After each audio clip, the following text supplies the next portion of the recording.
Sumama ba ang loob ni Vong Navarro nang mag-resign sa It's Showtime si Billy Crawford at naging host ng katapat na noontime show sa ibang TV network? Ito ang mainit na tanong na ibinato ni Ogie Alcacid kay Vong. Magkasama ngayon sina Vong at Ogie sa ABS-CBN noontime show.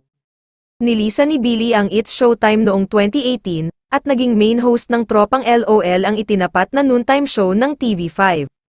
Ayon kay Vong, hindi sumama ang loob niya nang tapatan ni Billy ang It's Showtime via LOL ng TV5.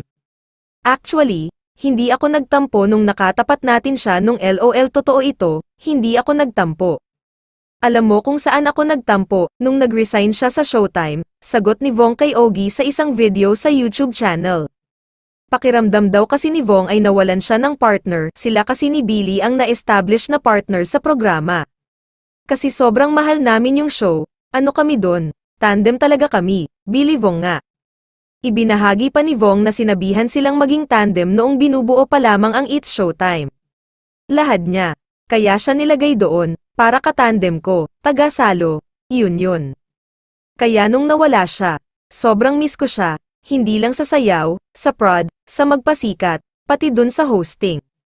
Dun ako nagtampo nung nag-resign siya, kaya nagtatampo ka lang kasi. Pero naiintindihan ko kung ano yung rason niya, kung bakit siya nag-resign, klaro yun. That time, kailangan niyang maging family man, kailangan niyang mag-concentrate sa pagbuo niya ng pamilya niya. Kailangan ng quality time kay Colleen Garcia at magiging anak, yun naman, malinis naman. Inamin din ni Vong na nagkaroon sila ng malalim na usapan ni Billy kasunod ng pagre-resign ng huli. Iyakan sa telepono, lahat malalim, maiintindihan mo, meron siyang pinanggagalingan nung time na yon. Matatandaan ding nagkaroon ng lamat ang relasyon noon ni Billy at Vice Ganda, na isa rin sa main hosts ng It's Showtime. Pero natapos iyon sa guest appearance ni Billy sa dating kinabibilangang noontime show at humingi ng sorry kay Vice. Bagamat hindi nakabilang si Billy sa It's Showtime, sinabi ni Vong na patuloy pa rin ang komunikasyon nila, si Billy. Nagtatawagan kami, nagkakalaro pa kami ng basketball.